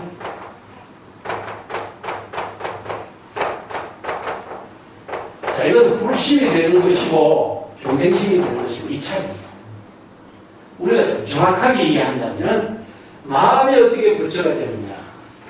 마음이 출세간의 후리법문으로서 부처의 지혜를 이루는 불심이 되고, 중생의 세간의 차별 분별심, 바람과 깃발을 분별하고 옳고 그름을 분별하는 언어로 마음이 작용하면은 중생심이 됩니다. 이런 뜻이에요. 그렇기 때문에 마음하고 부처와 중생 이 셋은 차별이 없는데, 차별이 나게 하는 것은 궁극적으로 뭐냐? 언어에 의해서 차별이 난다. 그래서 이걸 정확하게 한다면, 제불열애가 써라는 출세간의 방편법문, 두리법문은 전부 다 법수의 논리에 의해서 여법하게, 여신하게, 지혜로 이루어지는 언어로 이루어져 있습니다. 그렇기 때문에 불심이 되는 거예요. 그런데 세간의 일반적인 모든 언어는 나와 남이라든가 누구의 말이라든가 언어라고 하는 문자의 대상 경계를 다 분별하기 때문에 중생의 언어가 됩니다. 그래서 불법을 공부하는 사람은 일심으로 출세간의 방편법문, 불의법문을 정확하게 여법 수행해야만이 수지, 독송, 오종, 방편 수행을 하지 않고서는 제불열애의 지혜가 되지 않아요. 그렇기 때문에 이 마음이 그냥 부처다 이 말을 선생들이 이것을 줄여가지고 하는 말이에요. 내용을 정확하게 모르고 이 말만에 빼앗가지고 다닌다고 우리가 법문이 될 수가 없습니다. 에이? 자, 일체유심조 이 법문도 마찬가지입니다. 일체유심조도 일체의 모든 법은 진여일심이 지혜로서 창조하는 것이지 그냥 마음이 그냥 창조하는 건 아니다. 그렇죠? 마조의 법문 보겠습니다.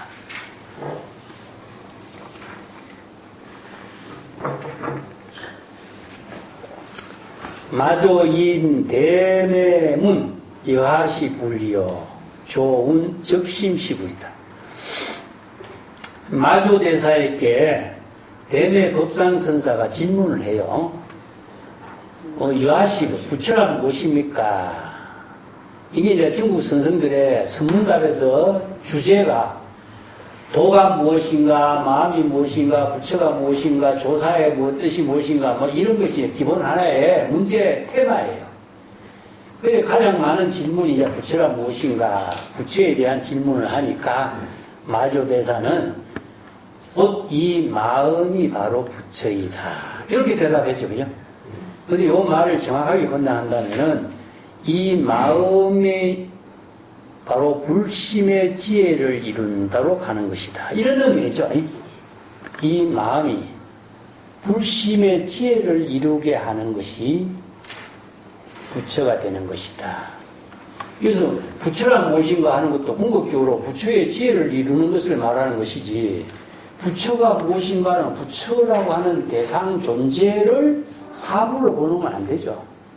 중생심에서 벗어나서 진여일심의 지혜로 제불의 지혜를 이루는 경지는 어떤 경지입니까? 이런 질문이죠.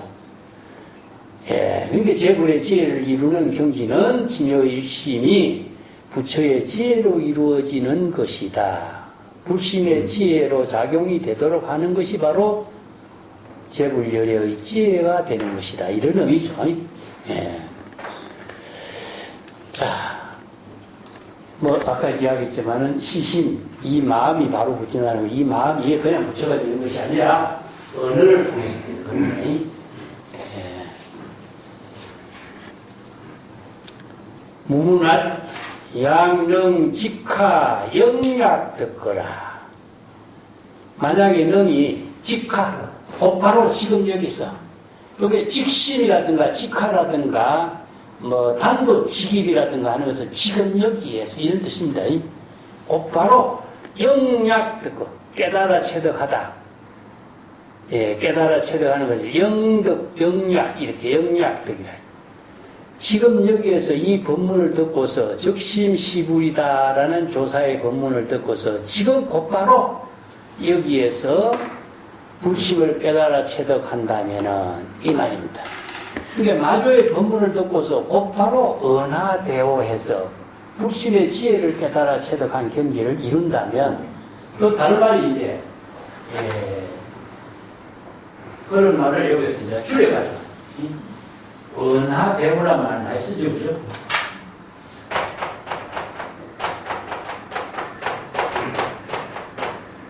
요거 그냥 직지인심.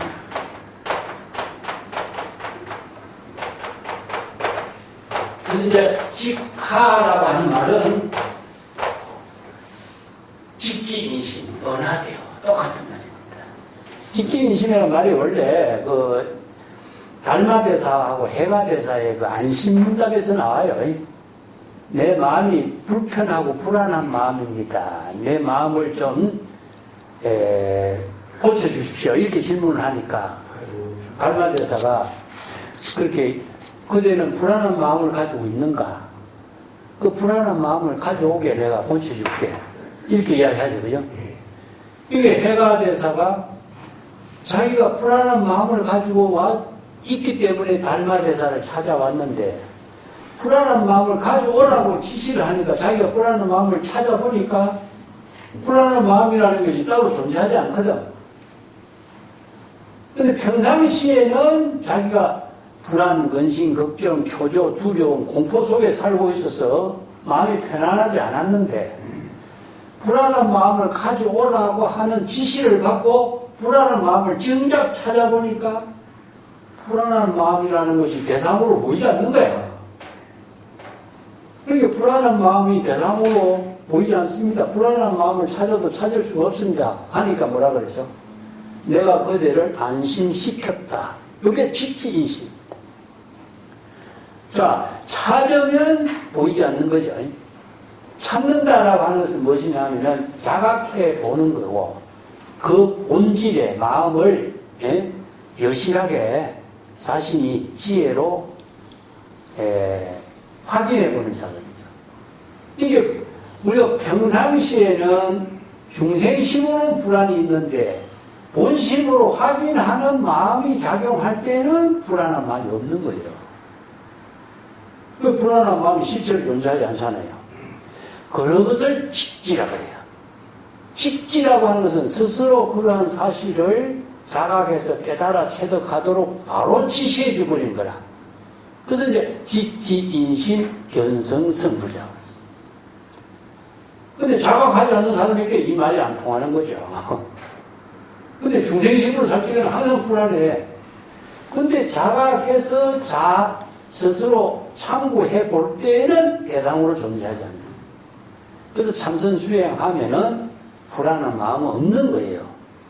근데 중생심으로서는 막연하게 불안한 마음이 있다고 생각하는 거죠. 이러한 사실을 자각을 통해서 직지인심하게 하고 견성성불하게 하는 것이 바로 선해보는 것이죠. 이게 바로 은하대오라. 곧바로 스스로 깨달아 체득하고 확인하라는 거죠. 이 조고각하라 그래요. 조고각하. 근데 사실은 신발을 그냥 벗고 가지 신발을 벗은 것을 사람들 안 보잖아요. 이게 신발이 흐트러지게 있는지 바르게 있는지 자신이 확인 안 하고 말잖아요. 그죠? 그래서 이 조고각하는 말을 일본 사람들이 가장 싫다는 말이에요. 우리는 신발을 그냥 들어가는 방향에 벗고 들어가는데 일본 사람들은 반드시 거꾸로 벗어놓고 들어가요. 이게 선생들이 지시한 조고각하 때문입니다. 그렇기 때문에 신발을 벗는 것 자체부터 항상 자신이 자기 발밑을 성찰하고 가는 거예요. 그리고 나올 적에 또 그대로 신고 나오고 이런 자세가 선생들의 교육법에 의해서 생활화된 거죠. 자, 직학, 영벽 이렇게 적심시불이라고 하는 마조선사의 법문을 곧바로 깨달아 체득한다면 이런 말이죠. 차부이익 불관하고 부처의 옷으로 입고 부처의 밥을 먹고 참 재미난 말이죠. 그 다음에 설불화 부처의 말을 설하고 행불행 부처의 행을 실행하고 역시 부처 이 곧바로 부처인 것이다. 이렇게 나왔어요. 자, 이 말은 어떻게 이해해야 될까요? 부처의 옷이라는 것이 뭘까? 부처의 밥하고, 부처의 말하고, 부처의 행, 네 가지로 얘기하는데 이 말은요, 출처가 나는 법화경에 있다고 봐요. 법화경에 보면, 옥사분에 보면은 이런 말이 있어요.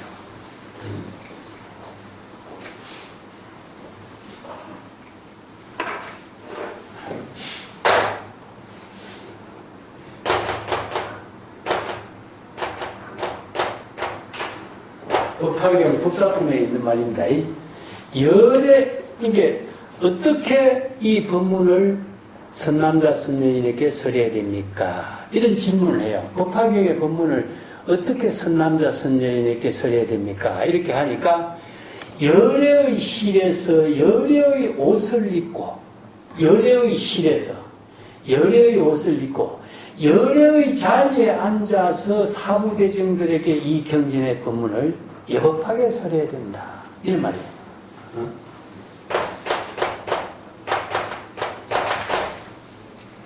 그래서 열애의 옷이란 말이 나오고, 열애의 자리란 말이 나오고, 이 말이 열애의 옷을 입고 열애의 자리에서 열애의 실이라고 하는 거예요.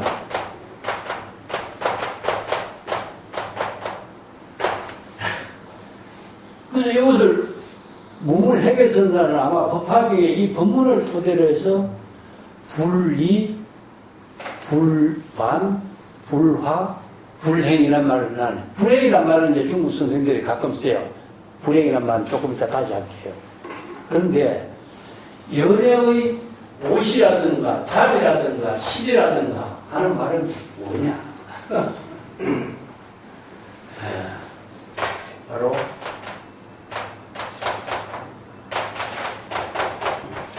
진여일심의 지혜를 옷으로 표현하고 공간 실내를 표현하고 옷자로 표현해요.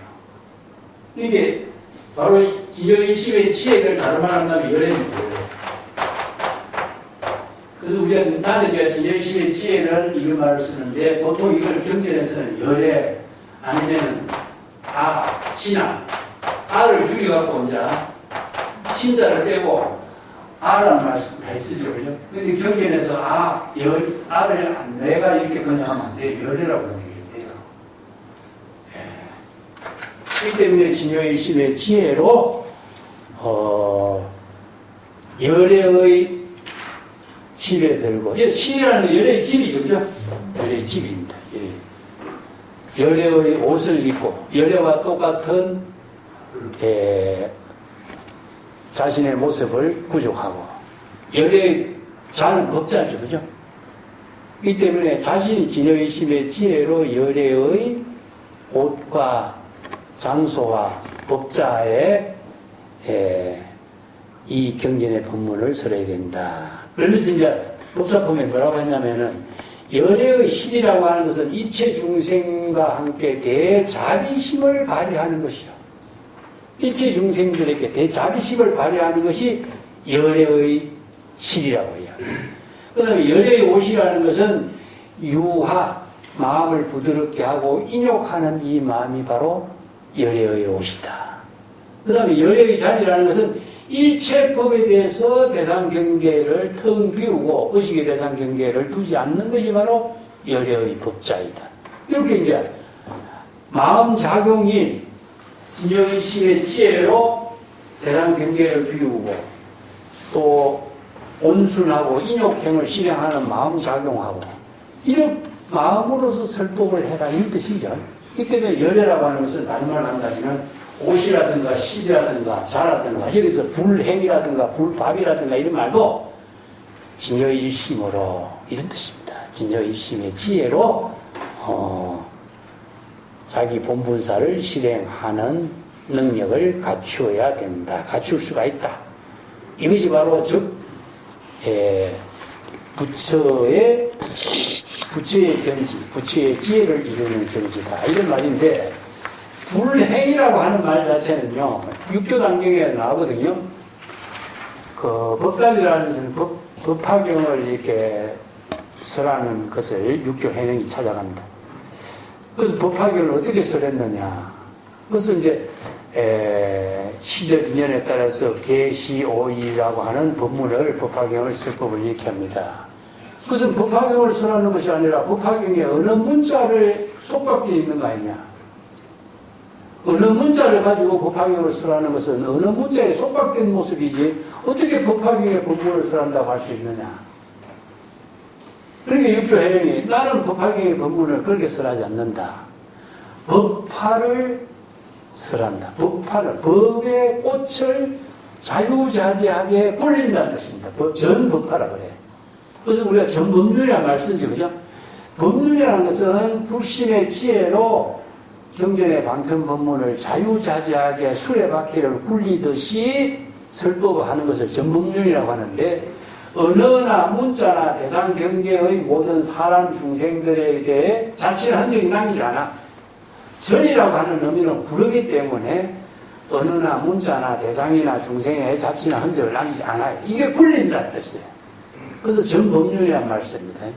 그래서 법화경은 그렇게 굴릴 수가 있어야 되는 것이죠. 근데 우리가 보통 보면은 설법을 한다든가 하는 것을 언어를 가지고 설법하는 것처럼 이야기하는 것은 이것은 인재록이 이야기하는 녹음기와 같다. 정구령이라고 합니다. 정구령. 중국 사람들이 이게 민속으로 정구령이라는 것은 남의 말을 이어받아서 다른 사람에게 전달하는 언어놀이입니다. 언어놀이. 경전에서 설하고 있는 법문을 내가 외워가지고 다른 사람에게 전하는 것은 이건 녹음기와 같이 남의 말을 전달해주는 정구령이 되죠. 그러면 전을 보시면은 전법륜 이건 이제 정법의 수레바퀴니까 정법의 수레바퀴를 구른다 하는 것은 삼륜청정이에요. 삼륜청정. 삼륜에만 나오거든요. 우리 보시는 어떻게 하라고 그러죠? 보시하는 사람, 보시 만든 사람, 보시하는 물건 이 세 가지가 수레바퀴를 굴려가지고 세 가지 수레바퀴가 굴러서 자취나 흔적이 남기잖아. 이게 청정이야. 이게 경전의 법문을 다시 진여의심의 지혜로 시절 인연에 따라서 육조 해령이 그대의 마음이 움직이는 것이다. 방편 법문으로 설한 것처럼 언어나 대상 경계나 일체의 자치가 남기지 않고 지금 여기 자기 본분사로 실행하는 거야. 이게 윤의 의미가 여기 있어요. 그래서 전법률이라는 것은 자치는 흔들리지 않습니다. 그렇지만 여법회 모든 수레가 똑같은 방향으로 똑같은 그 자국을 함께 해. 이걸 여법이라고 써.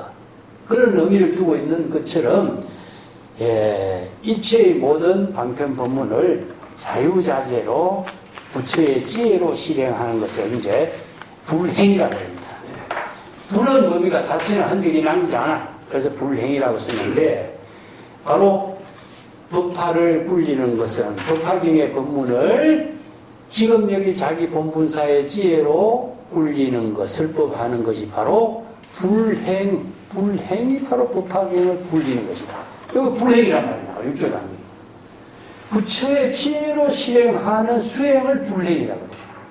이게 중생심으로 작용하는 것이 아니라 불심의 지혜로 지금 여기 자기 본분사를 실행하는 것을 불행이라고 해요. 그렇기 때문에 부처의 지혜를 구족하지 못하면은 불행이 될 수가 없죠. 그죠? 또 도노의문에도 어떻게 불행을 실천해야 됩니까? 하니까 중생심으로 작용하지 않고 불심의 지혜로 작용하는 것이 바로 불행이다. 그렇기 때문에 부처가 된다라고 하는 것은 불심의 지혜로 지금 여기 자기 본분사의 공덕행을 해양하는 게 불행이다. 이걸 바로 불사라고 해요. 불행, 불사.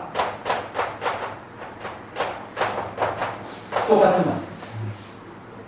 불사는 뭐 사찰에 불사하는 것도 불사지만 불심의 지혜로 본분사를 실행한다. 시절인연의 본분사를 실행한다. 이게 불신의 지혜로 지금 여기 자기 본분사를 수행한다. 그래서 수행적 공덕을 실행하는 거죠. 그죠? 그것 때문에 불행이나 불사나 이 말의 중생심을 초월해서 불신의 지혜로 실행하는 것이다. 그래서 유명한 이제 전신법에 같은 건데 불행을 어떻게 이야기하느냐. 응부소주 이생심이 불행이다. 이체현성은 무위법으로 광편의 지혜로서 자기 본분사를 실행하는 것이 바로 불행이다. 응무소주 이생기심 그 자체가 바로 진여의심의 지혜로 실행하는 것이기 때문에 불행이다. 이렇게 이야기하는 거죠. 중생심의 작용이 아니라는 것을 이렇게 말합니다. 자, 비록 이와 같으나, 자, 240페이지, 비록 이와 같으나, 대매가 인 다소인애로 착인 정반성인가. 대매 법상선사는 다소인, 얼마나 많은 사람들을 인도하면서 그럴 때의 정반성과 같은 이런 법문을 인정하게 했던가. 정반성은 무엇이냐면요. 마조선사가 설하는 적심시불이라는 이 방편 법문을 많은 사람들에게 대매법상선사가 설법을 해왔다. 이런 뜻입니다.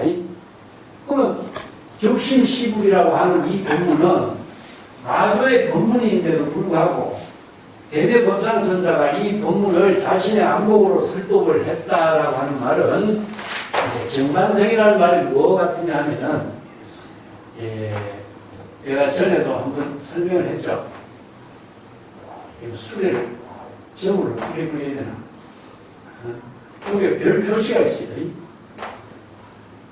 전칭 점으로. 그 다음에 여기 점으로 추를 달아놓고 여기는 물건을 올려놓죠.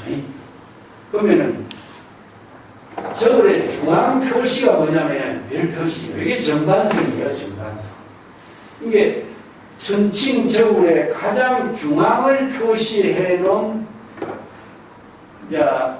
표시를 중국 사람들이 옛날부터도 별표를 했던 거다.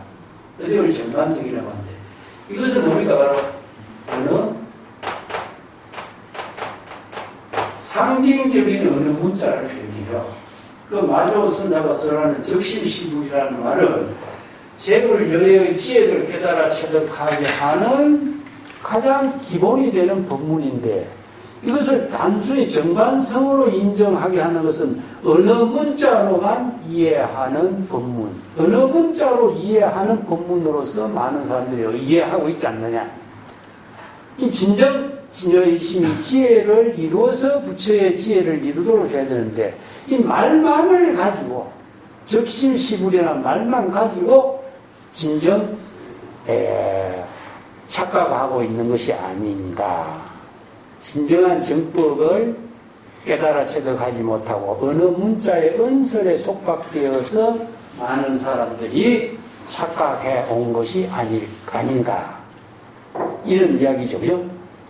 이 때문에 이것을 이제 대매법상선사가 많은 사람들에게 이 법문을 설한 것처럼 요즘도 많은 사람들이 마조의 이 법문을 가지고 바로 이 마음이 바로 부처다라고 하는 말만 가지고 설법해갖고 그럴 때 오해하고 이해하는 사람이 많다. 이것을 각성시키지는 겁니다. 쟁지도 설계 불자 삼일수구라. 지도라는 것은 알다. 이 두 마디를 합쳐서 알다라는 뜻입니다. 이 개자, 불자라고 하는 이 한 글자를 설하는 3일 동안 숫자는 양치질할 숫자입니다. 이게 불자, 부처라고 하는 이 한 글자를 설한다면은 3일 동안 입을 깨끗이 청소하는 양치질을 해야 된다는 사실을 어찌 알 수 있겠는가? 알아야 한다. 불자를 이렇게 설하는데 불자 한 글자를 설하면 3일 동안 양치질 해야 된다. 이 말은 참 재미난 말이죠. 그죠? 그 조주어록에 보면은 부처라는 한 글자는 나는 듣는 것을 기뻐하지 않는다. 예, 오불희문이라는 말 써요. 예. 그 유명한 조주선사라든가 이런 선생님이 부처라는 이 한 글자, 부처라는 한 글자를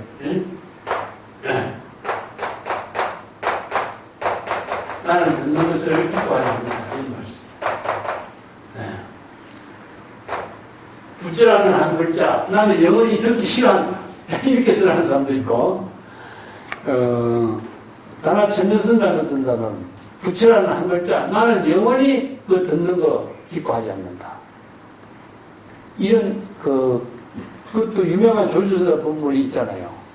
금으로 만든 부처는 용광로를 지날 수가 없고, 또 나무로 만든 부처는 불을 건너가지 못하고, 또 진흙으로 만든 부처는 물을 건너지 못한다. 이 말 쓰죠? 자, 이게 금불이나 목불이나 니불은 임시다 이거죠. 그것이 영원한 어떤 대상으로 존재하는 것으로 봐서는 안 된다. 그러면 부처를 건강 불계시는 거예요. 파괴되지 않는 겁니다. 유마경에서 안한존자하고 유마거사하고 대화하는데 나오시죠? 부처님 왜 그때는 오늘 부처님 안 모시고 왔느냐? 부처님 오늘 몸이 좀 편찮아서 내가 대신 탁발았습니다. 그 유마거사가 그런 그 막말 하지 마라. 부처는 건강 불계심이고 파괴되지 않는 몸인데 어떻게 몸에 병이 있다고 이야기하느냐. 그래서 달마에서 유명한 본문 또 마조의 일명불 얼명불 이런 말을 썼습니다. 부처는 병든 몸이 아니죠. 그래서 불생불멸, 여여부동. 부처의 지혜라고 파괴되는 몸이 아닌데 왜 병들었다고 하느냐. 그렇기 때문에 자 여기에서 금으로 만든 부처나 나무로 만든 부처나 진흙으로 만든 부처는 이것은 시절 인연에 따라서 다 자취는 한 적도 없어지지만 건강불개심, 진여법심은 여여부동이요 파괴되지 않는 것이다. 이런 말이죠. 그죠?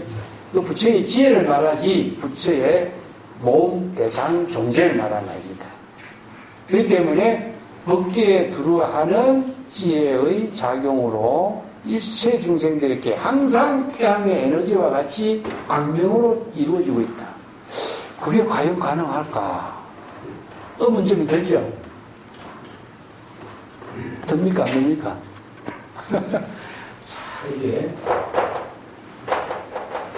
불광명의 의미가 뭘까 하는 겁니다. 불광명의 의미가. 재불열애가 재불열애를 태양에다 비워요. 태양은 영원히 항상 빛과 밝은 에너지를 가지지 않는 중이죠. 자, 이 태양의 광명에서 일체의 많은 존재가 생명활동. 그래서 이것을 비로자라고 그걸 바이로차나를 광명에다 비워요. 이 태양에다. 이걸 잘못 이해하면 뭡니까? 불세불멸, 영원히 이런 존재를 보겠죠. 자, 그렇게 보지 말고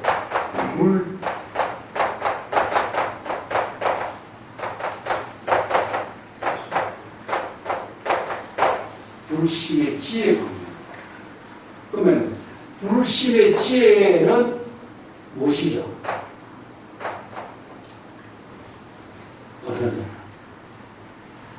지혜로 언어로서 광명을 이루어놔서 일체 중생들이 불심의 지혜의 언어의 광명에 의해서 해탈연란을 이루고 창조적인 삶을 이루려 하는 광명 태양을 나요. 아까도 얘기했지만은 제로라고 하는 하나의 숫자가 수학의 혁명을 이루고 인류의 문명을 이루고 과학을 이루고 무궁무진한 지혜의 에너지로서 창출할 수 있게 하는 힘이 거듭거듭 태양의 광명처럼 빛나. 그렇지만은 제불열애는 뭡니까? 49년 동안 나는 한 글자도 설하지 않았다. 자기가 한 일에 대해서 자취나 흔적을 남기지 않지만은 그 광명은 무궁무진하게 인류에게 지혜의 생명으로 광명의 에너지로 남는 거죠. 이게 바로 제불열애의 지혜 광명이다. 그래서 태양이 됩니다. 그런 의미를 우리가 여실하게 관찰해봐야지 단순하게 눈에 보이는 언어나 문자나 이런 색으로 우리의 생명의 모든 에너지가 그 지혜의 광명의 에너지로서 우리들이 살고 있는 거나 마찬가지죠. 이 때문에 이걸 잘못 이해하면 안 된다. 그리고 부처라고 하는 한 글자를 잘못 이해하면은 부처라는 언어 문자에 속박되어서 중생심으로서 오염되어 버려. 중생심으로 오염된 자기 자신을 3일 동안 입천소를 청정하게 만든다. 신구의 삼업을 청정하게 하는 수행을 하셔야만은 안 된다. 어느 문자를 사용하지만 어느 문자를 초월할 수 있는 지혜를 발휘하지 못한다면 자신이 부처라는 한 글자에 속박된 중생에서 벗어나지 못한다. 이런 뜻이죠. 약시 개한이면은 이러한 정법의 안목을 부족한 사람. 이 개자라는 이게 성자입니다. 정법의 안목을 부족한 사람이라고 한다면은 견설 적심시불, 적심시불이라고 하는 이 법문을 설하는 것을 볼 때에 길을 막고 곧 도망갈 것이다. 어느 문자의 대상 경계에서 속박되지 않고 일체의 모든 대상 경계의 어느 문자를 초월해서 본분사의 삶을 살 수 있는 능력을 갖춘 사람이 될 것이다. 이런 뜻이죠. 이제 안목 가지지 못한 사람은 어느 문자의 대상 경계에 속박돼서 벗어나지 못한다. 이런 말이에요. 예.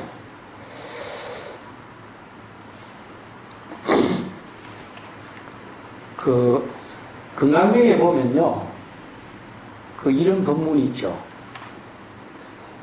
수보리에 어떤 사람이 이 경전의 법문을 사구계 등을 수지 독성하면 이 경전이 설해진 곳에서 일체 세간천이 나수라들이 모두 공양을 하고 부처님 탑에 이렇게 공양하는 것처럼 하고 또 수지 독성하는 그 사람이 많이 생기고 그리고 제일 희유한 법을 깨달아 체득하게 되고 경전의 법문을 이 경전이 있는 곳에는 뭐라고 했습니까? 경전이 있는 곳에는 부처님이 있는 것이고 부처가 있는 것과 같고 부처의 훌륭한 제자들이 있는 것과 같다. 이 나오죠. 금강경에.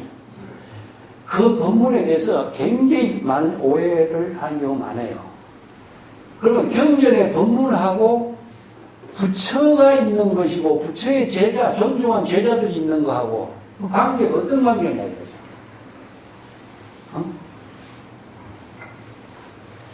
자, 내가 의와 이야기하고 같이 연계해서 공부해 봅시다. 경전은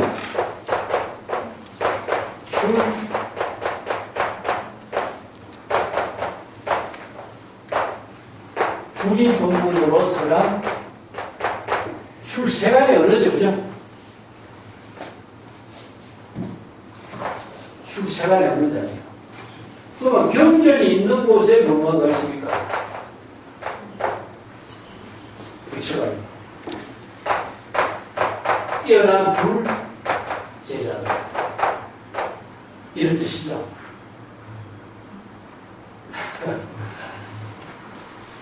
경전이 있는 곳에 왜 부처가 있고 뛰어난 제자들이 있습니까? 네? 왜 그럴까요? 선남자 선여인이 선남자 선여인이 경전의 법문을 수지 독송하면은 이 경전의 법문의 언어를 수지 독송하면은 저기 열애가 되죠. 선남자 선여인이 경전의 법문을 수지 독송하면은 불제자가 되죠. 그 말입니다. 경전의 법문에 의해서 부처가 되고 경전의 법문을 수지 독송할 때 제불열애가 돼요. 그렇기 때문에 경전이 소재하는 곳에는 제불열애가 함께 하는 곳이다. 그래서 경전의 어느 문자가 존재하는 것이 아니라 경전의 어느 문자로 설한 법문을 수지 독송했을 때 제불열애가 되는 거예요. 그래서 우리가 금강경이나 법화경에서 5종 방편수행 이야기 하잖아. 그죠? 이 선남자 선여인이 경전의 법문을 수지 독송하면은 그거가 바로 곧 열애가 된다. 어떻게 열애가 되겠어요? 경전의 출세간의 부의법문의 방편법문을 수지 독송하면은 부처의 지혜를 이루기 때문에 똑같죠? 자, 이 법문하고 마음이 언어를 통해서 출세간의 언어를 통해서 부처가 되는 것이나 똑같습니다. 네.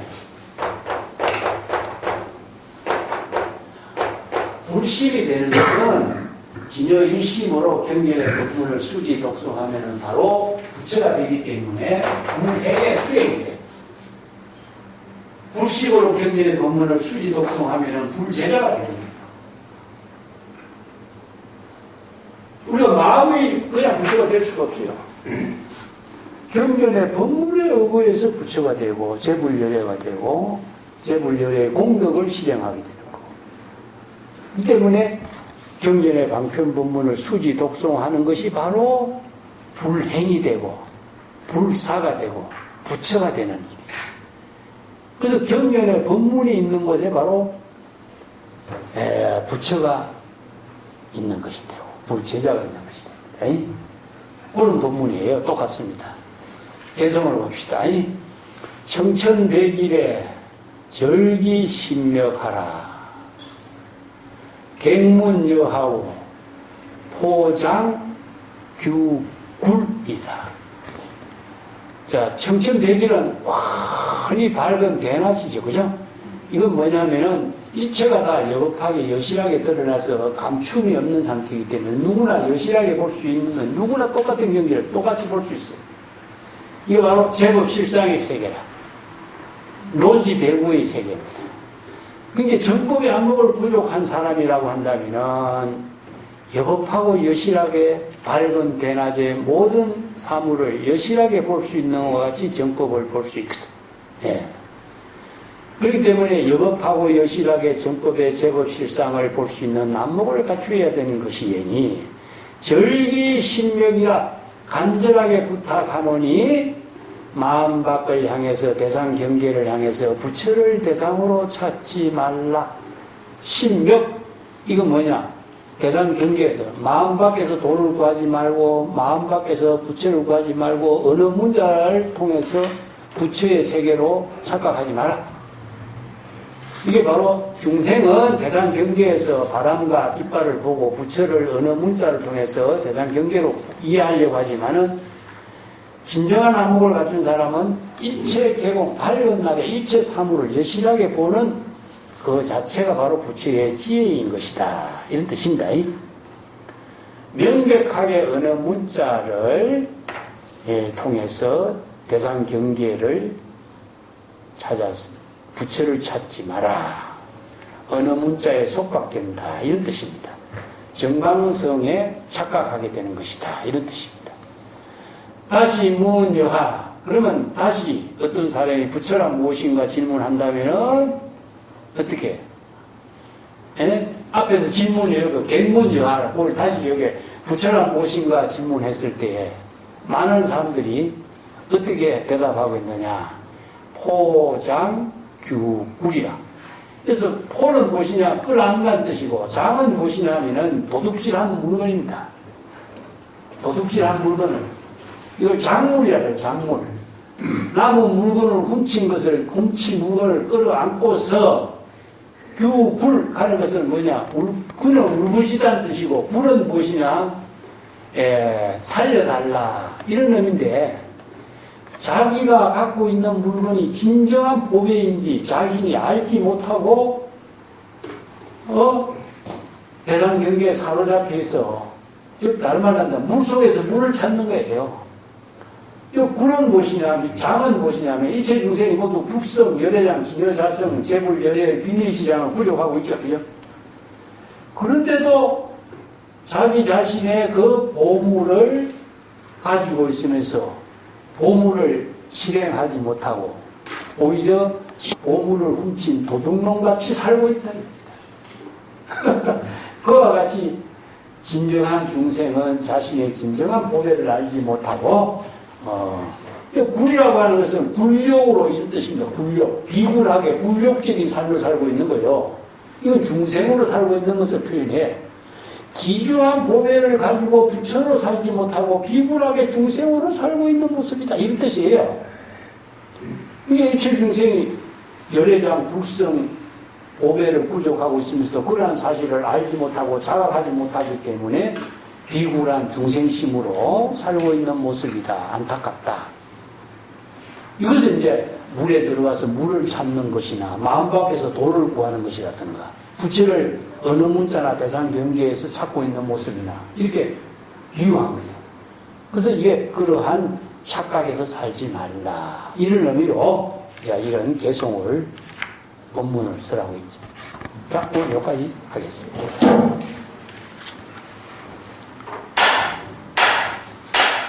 자,